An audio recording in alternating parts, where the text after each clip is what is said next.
more interested in this result, okay? In the case of 1-year-old Rylan, Colin, you are not.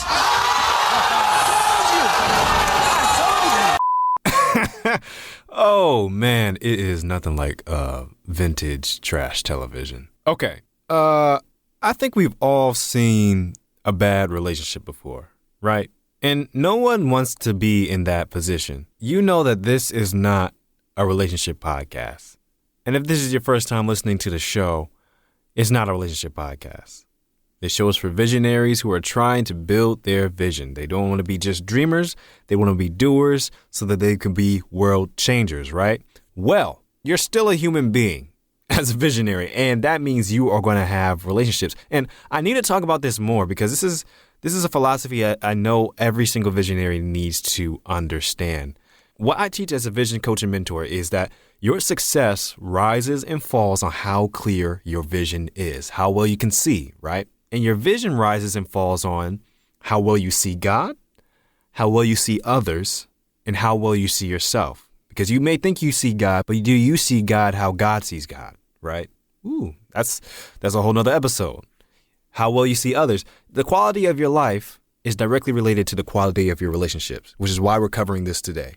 And lastly, how you see yourself, you can't understand where you're going until you understand your being. So we're touching on that middle point today, that the quality of your life is directly related to the quality of your relationships.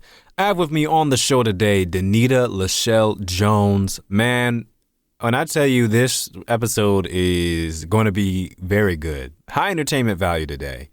And we're talking about relationships and something specifically called the 90-Day Plan, which is a book that Danita wrote.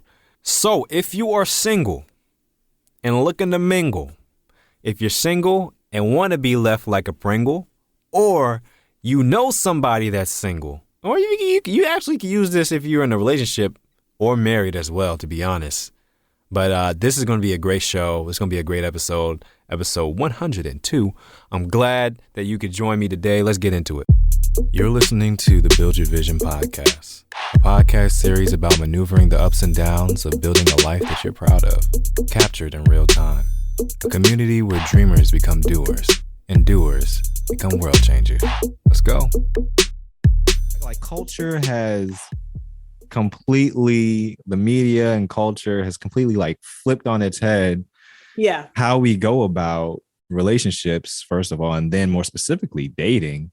Yeah. And this concept of the 90-day plan that you introduced, it really just blew my mind. So could you explain to the listener, like they're probably like, what's the 90-day plan? I've heard of that, but I don't know if they're talking about what I think they're talking about. They're thinking about something different. So there's a difference in the 90-day rule, which is immediately what people think. Right.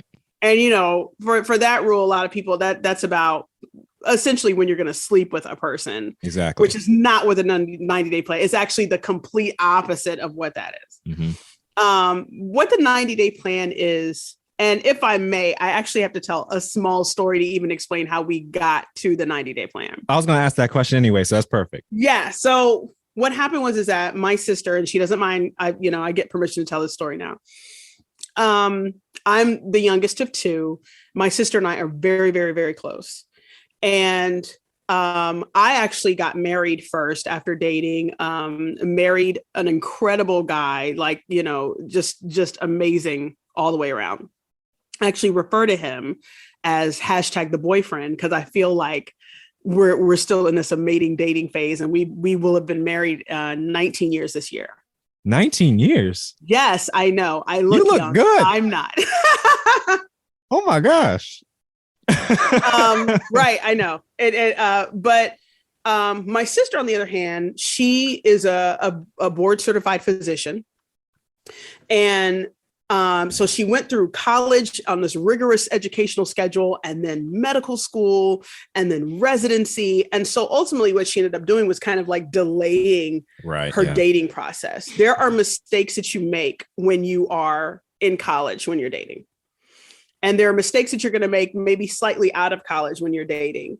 And because she delayed that, because she was so focused on school, she kind of had to still go through that process. The problem is that when you're of the age that she was, because I won't say her age, of the age that she she was making like these 16-year-old and 17-year-old mistakes, or 19, 20-year-old mistakes for a person that probably just doesn't have that kind of time. Mm-hmm. And so there's one particular guy that she was dating. And even when she was dating him, I was confused. I was like, we didn't grow up like this. Like this, I don't understand what this is. My parents, my mom at the time, who was still alive, and my dad, they were completely incensed with her. And at one point, it just became a point of contention, like back and forth, like, why are you dating this guy? Because he just was not it. Mm-hmm. I could tell that it just didn't fit her. He didn't fit her. And so finally, my parents called me one day, exasperated. Mind you, I'm the youngest. They called me, we don't know what's going on with your sister. We don't understand why she's dating this guy. Like, you have to do something. And I said, well, the first thing we're going to do is your guys are going to just stop talking about it. Like, stop. When she calls, talk about something else. Like, there are other things in her life beside this relationship. I waited till she figured out that he wasn't the guy. Mm-hmm. And she, broke up with him necessarily. And then I waited a little longer because I needed her to get to the point where most single women get to, where they're just like, oh my gosh, I will never get married and I will never find the person that's for me. So I waited until I heard her say that. And I was like, I have this experiment that I want to try on you. I said, the rule is you have to do everything that I say, but I think I have figured out what your dating pattern is, and we can avoid the next bad relationship if you do everything that I say. So it took some convincing, because that's a lot of trust you have to put into a person and be like, you got to do everything that I say, right? And she was like, okay. So I said, for the next 90 days, when you meet a guy, you're not allowed to emotionally invest in this person. And the simple way to do that, you still get to know them. You still get to know who they are. You understand what their likes and dislikes are. You still go out, but we are reserving the emotional investment until we can make a clear decision whether this person is right for you. Mm-hmm. She was like, what are you even talking about? How do you do that? I was like, well, it's very simple. I was like, one of the things you do is that if there's a date, it needs to be during the day. You need to arrive in your own car and leave the exact way you came. You make sure that it is not more expensive than your favorite beverage at your favorite coffee shop. It is not longer than 2 hours, and you pay for your own way. So if you guys are ordering coffee, you pay for your coffee. If you're ordering sushi, you pay for your sushi. And then you all have that chat or whatever, and then you leave, and it's all during the day. And then pick other things to do. If you want to go to a museum, pay for your own ticket, and then go, and so we just started to go just the basic things. And then I started to put in stuff like, you can't take any phone calls after 10 o'clock or before 6 a.m. And I begin to put out these little rules. Now, I'm sure your listeners are just like, Danita's nuts. That's crazy. But what I essentially did was I started creating these boundaries.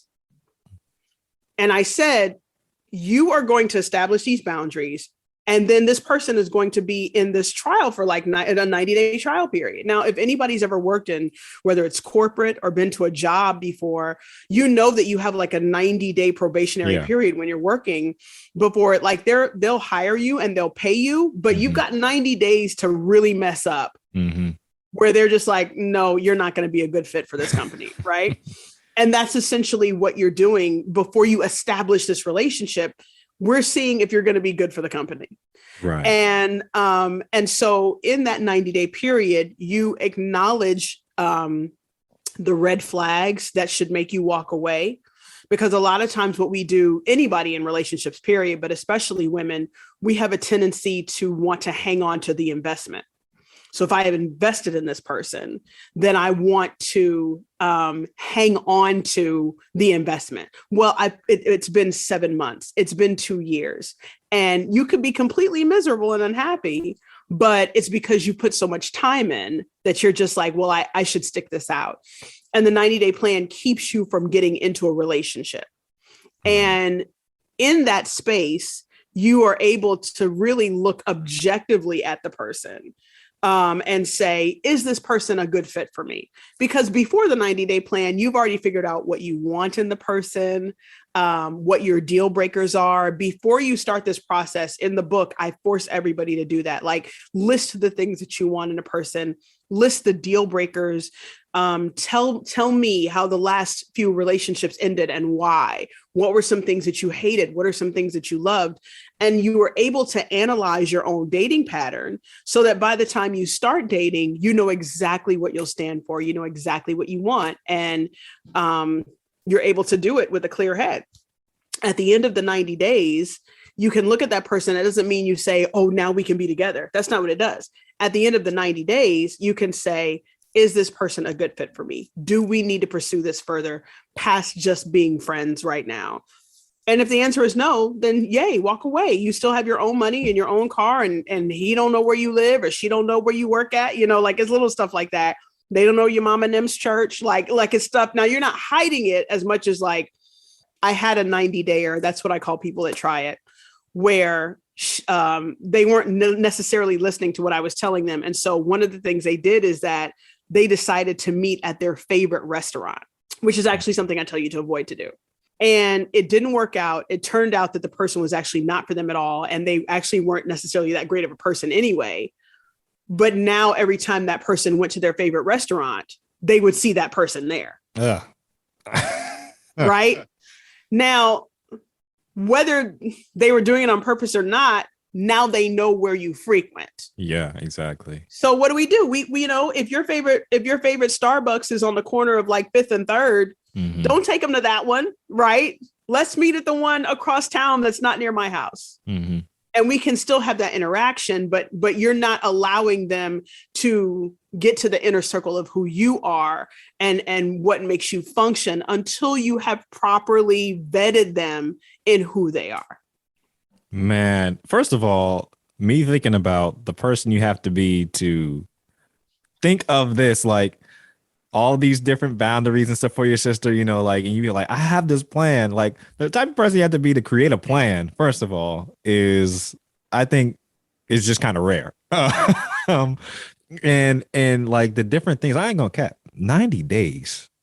It's a long time. That's a long time. Yeah. But that's the purpose, is because several things will happen. Number one, and just for the record, my sister's 90-day plan was 15 years ago. She is happily married. Her husband is amazing. I love my brother-in-law. He is like the most iconic person on the face of the earth. He survived the 90-day plan. Two things will happen usually during the 90-day plan, if anybody does it, whether you're a man or woman. Somebody asked me one time, they're like, well, do you tell the person that they're on the 90-day plan? I said, yeah, just tell them I'm doing something called the 90-day plan. And essentially, I'm just trying to make sure that I slow down and make good decisions. That's what you say. And you can start explaining to them what you're doing. I say you're going to get one of two answers always. One answer will be, I don't need 90 days to show you I'm a good person. That's what that's a red flag. Yep. Because you've said to the person, these are the boundaries that I'm establishing to make sure that I make good decisions.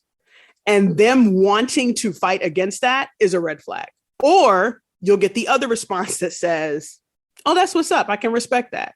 Now, that doesn't mean that's the person for you, but that means you can keep going with their 90-day plan. That's level 0. Because here's the thing. If you find out the person is not the person in 90 days, stop. Like it's over. Like that's it. And you can walk away without feeling like you have wasted too much time or energy into this individual. Right.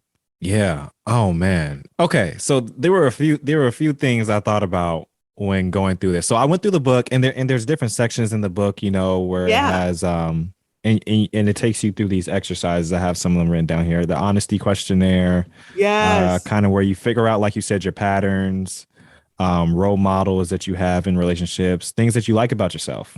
That's great. And then the eyesight list. Now, okay, so we get to the 2020 eyesight list, right? Now there's usually two kind of parties on this type of thing. There's either the rip up your list party or the don't settle party. Right. where like, get what you want or else you don't need nobody type of thing. And this one I felt like I do feel like it led more to the don't settle side, which I think is good. It fits with my personality. But I think others might see it and think, well, that's so putting someone in a box, or like, you're not being open-minded type of thing. What are your responses to people that might either be on one side or the other when they make comments like that? So the eyesight list, or the 2020 list, is that without anybody in mind, you create a list of 20 things you need to be happy in a relationship. Now, this is after you've analyzed yourself, you've analyzed your dating pattern. You need pick 20 things that you need in order to be happy. Now, the only reason why that list would seem rigid is if you're rigid. So I would say to the people like, oh, that's too rigid, rip up the list. I'm like, you made the wrong list, because I had an individual, a 90-dayer, made their list and they sent it to me. And the first thing on the list was person has to make $250,000, at least $250,000 a year. I was like, start over. That's not, no. So they got mad at me because they're like, well, no, I need this. I was like, no, pause. I said, this is what you don't understand. You don't want a rich person. You want a financially responsible person. Right. Because the guy that makes, this was with a girl I was doing it with, the guy that makes $250,000 a year, at least, if he's Bernie Madoff Right. in your relationship, then that $250,000 don't matter. You owe back taxes for millions and millions of dollars. It don't matter. Y'all are still homeless. As opposed to the guy that makes $70,000, but he makes excellent investments. He's very careful with what he purchases. Y'all could be living in a 5-bedroom house off the coast of some, island somewhere, because he's smart and careful. So you don't rigidly put what they have to make, but you do put what you need for them to be financially responsible, right? Right. You don't put that you need them to be 6'5" or 5'3". You put, I'd like him to be taller than me. I'd like for her to be shorter than me. I had a friend where I fixed hers because she was just like, well, I need him to be 6'5". I was like, you 5'2". That don't even make sense. Yeah. You want him to be taller than you if you're in your highest heels. So it's little things like that that allows a person to realize it's not necessarily the list being rigid, as much as that you can create a list that still feeds what you need, that still speaks to your love language, that will open you up to any type of person that you're willing to date, but also allows you to recognize that, for instance, if you have a person, if you're a guy, let's say, well, let me talk to the guys. If you're a guy that's just like, I need a girl that likes video games. Okay. You don't necessarily need her to be a gamer, but she needs to at least like video games, right?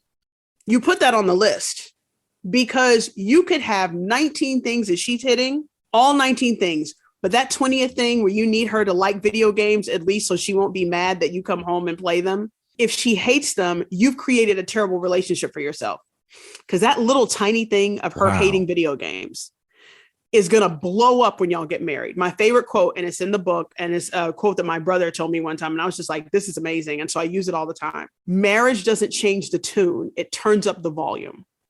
Absolutely. So that tiny little thing of her hating video games, that tiny little thing, when you come home and you're wanting to do Madden or NBA or Nintendo Switch or whatever, I have kids.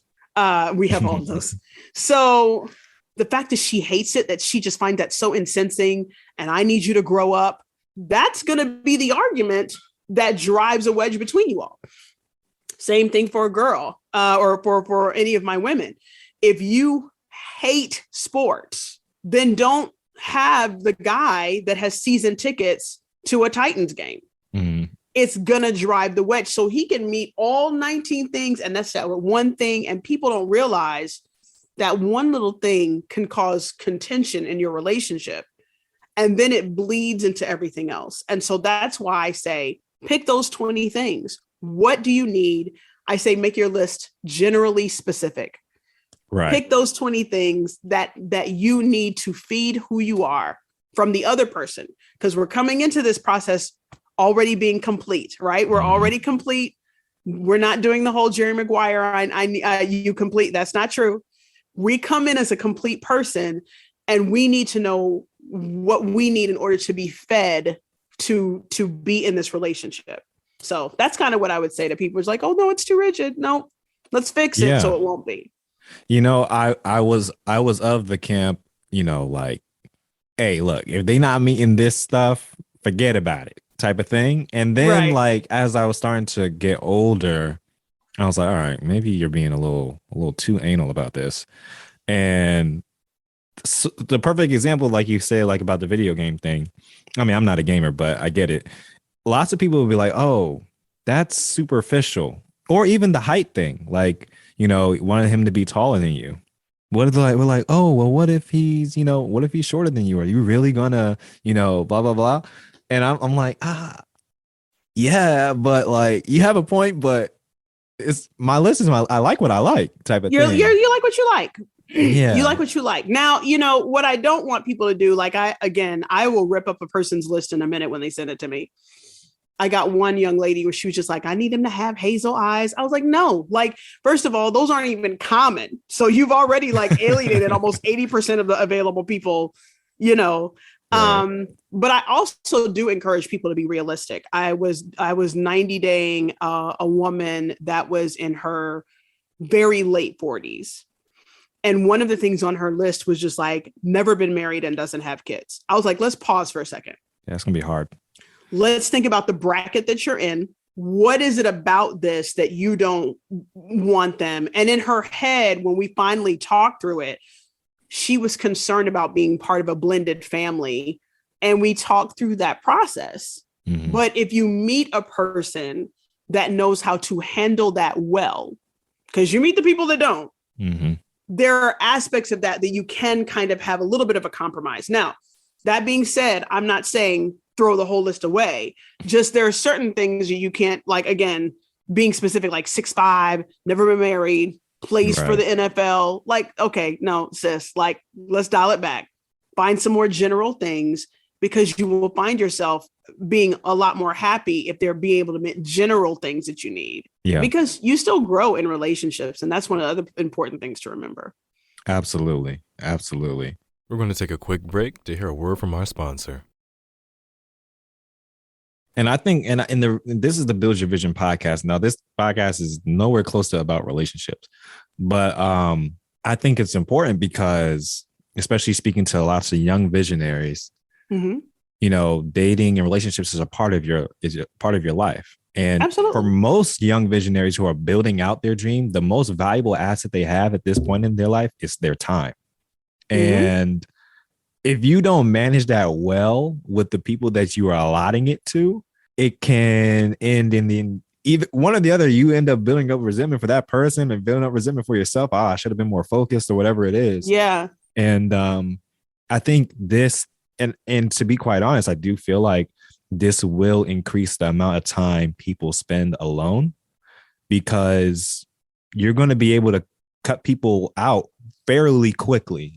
Yes. With using this process. You won't have to waste your time speaking or getting to know certain people, because you'll know pretty quickly whether they're the person for you or not, which means you will spend a lot more time by yourself. Do you have any words for people who are like extroverts, or, you know, they're alone, they're lonely, like they're out doing their thing, building out their career, they're living by themselves, whatever it is? Do you have anything for a person that might be struggling with that?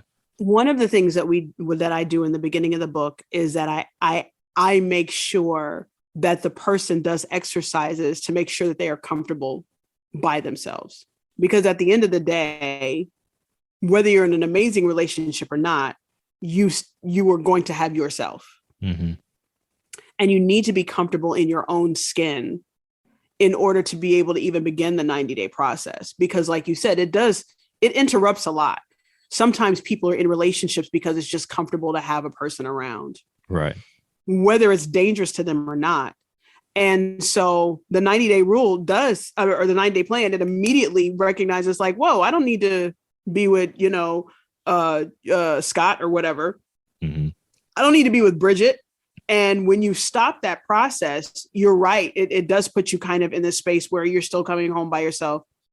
You may not be texting, but I encourage, especially if you're in a space where you're there and you're an extrovert, build good friendships. One of the things, I don't know if you noticed in the book, I have you're in your 90-day plan, you have to have that one friend that you can go to. Yes. To bounce things off of. Yeah. This is what I'm in. This is what I'm doing. This is who I need to talk to you about this. And I encourage people to have those friendship circles. And you should have married friends, single friends, healthy friends that you are able to interact with. But then also, you should always be able to spend some time with yourself and be able to be comfortable in that silence, be able to be comfortable in who you are while you were doing that dating. Because one of the other things I always point out is that a really good person is not going to approach the person that's in the relationship. Mm-hmm. If they see you at a distance and they see that you're involved, they're not going to approach you because they're a good person. Right. And it's important to remember that the 90-day plan moves the riffraff out of the way so that the good person can approach you. Because if they find that you're juggling all of these terrible relationships, nobody wants to be the knight in shining armor every time. Right. Or I'm not really sure what we call female knights. the princess, or I don't even know if that's a thing, but nobody wants to be She-Ra every time to save you from yourself or save you from the relation. Nobody wants to be that.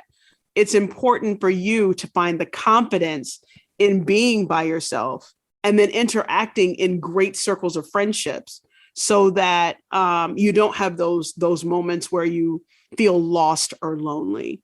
Yeah. And then if you are uncomfortable being by yourself or being alone, or that is something that frightens you, I'm a huge advocate of therapy. Examine why that is.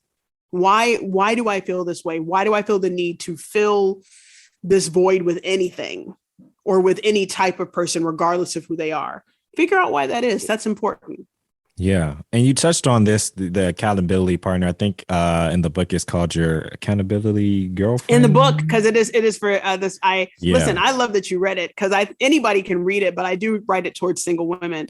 In the book, I call it her the accountability girlfriend. Yeah. But your AG and I just switched it up. I just switched it to accountability guy. Like it wasn't hard your accountability guy friend. You yeah. need that. It has to be a healthy person that's either been in healthy relationships or is currently in a healthy relationship that doesn't mind looking at you and going, no, don't, no, stop, pause. Let's look at this. This is why you broke up with so-and-so. This is not a good person.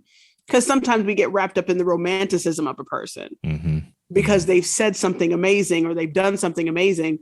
And then you need that outside voice to be like, hey, what did that mean when they said blah, blah, blah? Or what does that mean? Or what do they mean they're not a person of titles? Or what do they mean they don't do holidays? Like, can we pause there and talk about that? You're so excited about the car that they're driving. Can we go back and talk about why they don't believe in Valentine's Day? Like, it's little stuff like that. Yeah. Yeah. And I think that's important across the board, not just when you're trying to find a partner, but like when you're trying to find a partner in business. Oh, yes. When you're like all different types of relationship, having an accountability person, and you can have different people for different things.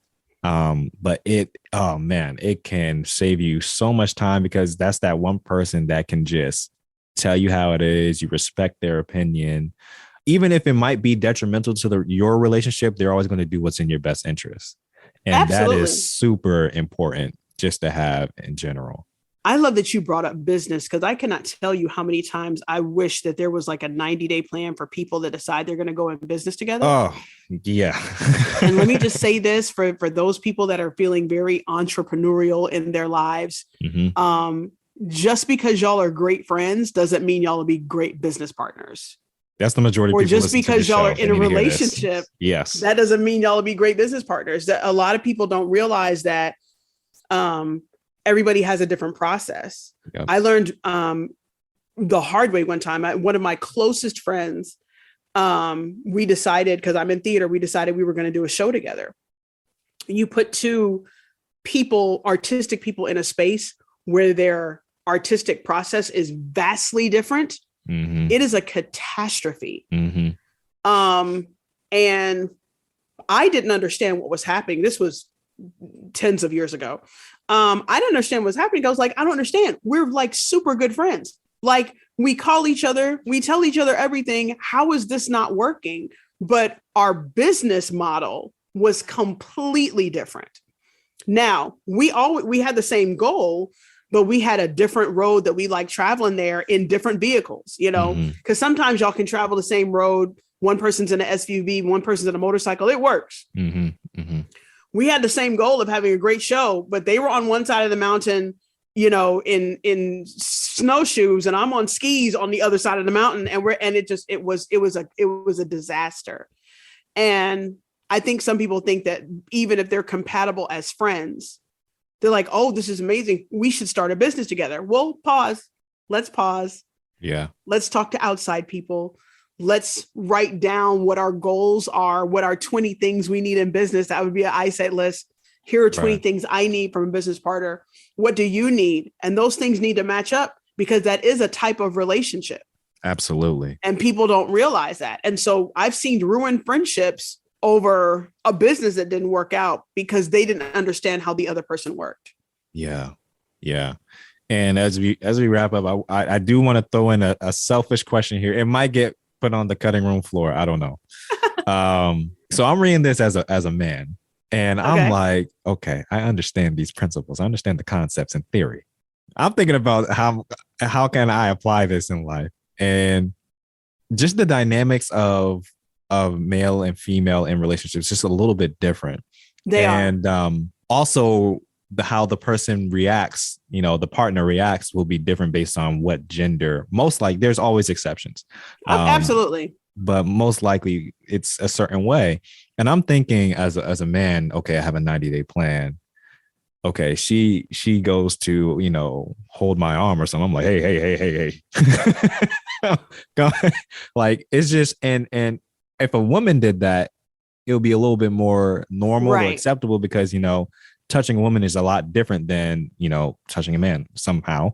But, no, you're right. Yeah. Now this may get us in trouble. I hope it doesn't.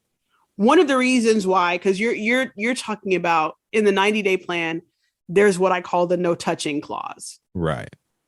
And what it does is it eliminates like hugging, kissing, and holding hands.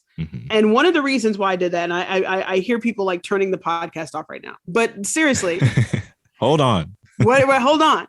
What I discovered is that women, for the most part, we are tactile creatures. You put your arm around us, you kiss our foreheads, you kiss our cheeks or whatever. We sometimes have a different space that we go to when it's consensual. I'll say that consensually, we go into a different headspace than guys do. Guys are more visual. Yeah. That's why when women are going to have silly fun, we'll go to the strip club for women, and it's just hilarious to us because we're not necessarily hung up on the visual. We like it, but it's like no big deal. Whereas when you flip it, it can become a problem in a relationship if a guy goes. Right. And he's constantly going. You know, at that point, people are just like, dude, like, what are you doing? Right. You know what I mean? So you have to figure out if you are a tactile person, if you're a person that finds the comfort in touch, in affectionate touch, is that going to change how you perceive a person? I found that with most women that 90-day, it does. They will eliminate the red flag list that they have in their head because the person is a really great hugger. As opposed to a guy that could kind of look past that and be like, no, but she also just cussed the waiter out. Right. Exactly. You know? So with guys, you're right. It's a little different for you all. Yeah. But also try not to get hung up again on the visual, right? So she looks like Halle Berry, but you also just watch her take a bat to her ex-boyfriend's car that she saw when y'all walked out of the museum. Like, you know, that it's little things like that you have to just know how it matters for you. Yeah. And I think I just delivering how you talk about the 90-day plan that you're on, I think it's important because you don't want to hurt somebody's feelings Yeah. or, whatever like that. But you just want to be intentional, I guess, with it what is you're very doing. intentional. And Yeah. a person may ask, for a guy that decides to do it, you may get the woman to be like, well, what are we? Because a lot of times that's usually the question that happens. Well, what are we right now? Mm-hmm. And a guy could respond like, look, I'm trying to make sure that I'm making the best decisions. So this is what I'm doing, the 90-day plan. The response to that is still going to be exactly the same. Right. If she's like, that's silly, that's stupid, then she's not the one. Right. Pack it up. If she's like, oh, wow, I never looked at it that way. That might be somebody that you need to continue to consider taking through it. So same response still applies to both whomever's doing it. It works. Here's the last selfish question I'll ask, and then we could close out. Finances. Yes. As a man, financial expectations are different than for a woman. Now, you said not going somewhere more than your favorite beverage. Yeah. I don't know many. If you get hungry, it's gonna be more than your favorite beverage. So like when it comes to dating as a man, you kind of have to brace yourself for the financial ramifications of what's about to take place for the most part, because that's usually an expectation, especially if you ask the woman out. Correct. When it comes to the whole 90-day thing, I don't know if you thought about this because it's mostly catered for women, but it is. If you do have any thoughts on that, how do you think it should be handled from a man's perspective? Well, so from the woman's perspective, I say the entire 90 days, the guy shouldn't pay for anything. I wholeheartedly believe that. Like, I feel like we were talking about earlier about the expectations that society puts on people. Mm-hmm. I always thought it was very unfair to expect a guy to financially invest, which is essentially what you're doing in something that's not a sure thing. Yeah. So you're buying the Valentine's Day flowers and the big bears to show up at her job. And then, a few months later, y'all have this big blowout argument because you ignored some red flags. Mm-hmm.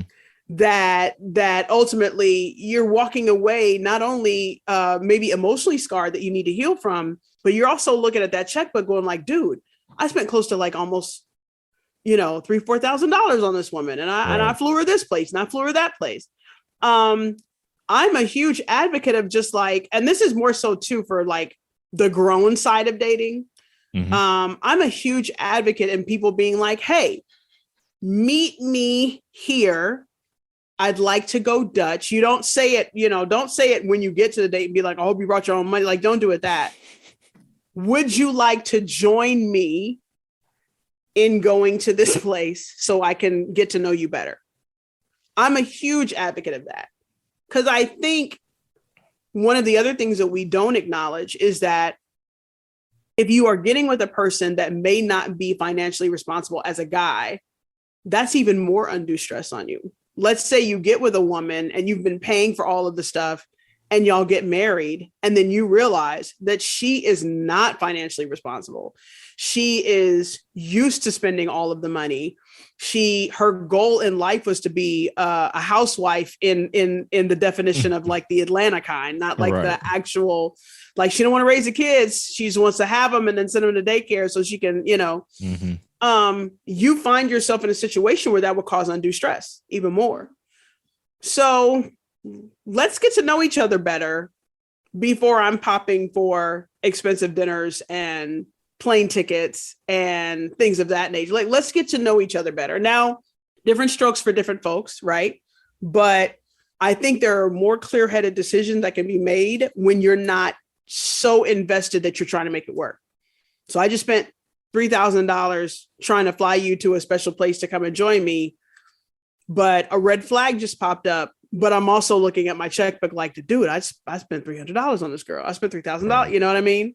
Yeah. And that I think matters. So many women may hate me for saying this, but I'm an advocate in the guy not investing financially until, you all decide if there's a title, if that's your thing, number one, if you all are going to, go the great distance and ultimately get married once y'all are together and it's an actual relationship, then you do that.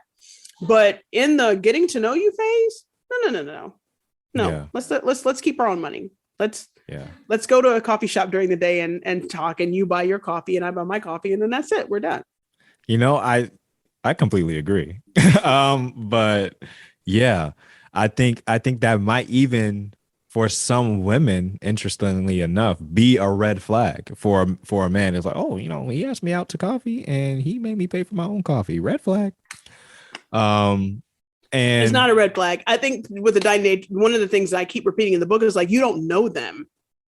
And I think that's the thing that people have to remember. Like, your job, even in dealing with insurance, let's look at something as simple as where you work. When the first couple of days that you were working, I'm just talking to the listeners, your job was not like, oh my gosh, your first day at work, here's your insurance. Even insurance is like, no, we're going to watch you for a little while to make sure, like, oh, wait, are you coming with prior issues? Can we talk about that first? Like, even your insurance, the corporate America model does that. Yeah. And a lot of times, or even if you're house hunting, which is one of the examples I love using when I do workshops. If you're house hunting and you walk in the house and the floors are falling apart and all of that different stuff, you're not going to be like, well, let me go ahead and pay for the house anyway, and we'll fix the floors. No. We're going to tour the house first to see if it fits what it is that we want or what we need. And if we don't like it, it's okay. We can walk away from that house having not invested anything into it. You're not going to renovate a house you don't own. Yeah, right? absolutely. So the same thing, and it might be a bad example, but the same thing goes for dating. Let's walk around the house a little bit. Let's see if this is something that we like. Let's see if this is something that we want. We may get in the middle of the 90-day plan and realize we both have different goals and different needs. And we can still walk away because we actively maybe even made a new friend, but there was no investment in such a way that makes us question whether it's a good idea to walk away. Yeah, I just think it's wise. And like we said, this applies to multiple areas of life. Multiple areas. I mean, friends, like business partners, it applies. And I'm going to do a whole episode on relational intelligence, which is going to be awesome. But thank you so much, Danita, for coming on the show. I always like to ask this question to all my guests because everyone I get on is super intelligent. And I always say, if there's like a interstate or something, or let's say it's like University Boulevard in Huntsville or whatever it is, and there's a billboard, and you want everyone who listens to this show to see one thing that they're passing by on that billboard to read that can change the way they go about building their vision, what would it be? You deserve what you desire. Woo! Wow. That is good, because I feel like lots of times visionaries are so far ahead with what they see for the future or what they desire for the future that they think that they're being unreasonable or irrational. And that's not the case. That's not the case. My favorite thing is I was watching when Oprah had her show on television. I forget what celebrity came on her show, and they were so excited because their whole dream in life was to, be famous and meet Oprah, And so they came on the show and they hugged her. I wish I could remember who it was, but they came on the show and they hugged her and they sat down and they said to Oprah, "Oh my gosh, my biggest dream in life was to be famous and to meet you." And Oprah said, "Well, then you need to dream bigger." And that is what you deserve what you desire and achieve, and what you want to achieve in the goals that you set for yourself, in whatever you are envisioning for yourself or for your business or for your life. You deserve that. And a lot of times people will say to you, "Oh, you're being too picky," or "That's too much," or "Nobody's ever done that before." And that should make you want to try harder and to dream harder and bigger and Executive keep moving forward towards by that desire Cleavon and that Davis. goal. Music production by Cleavon Davis and Christian Hernandez. The Build Your Vision podcast is a product of Build Your Vision, LLC.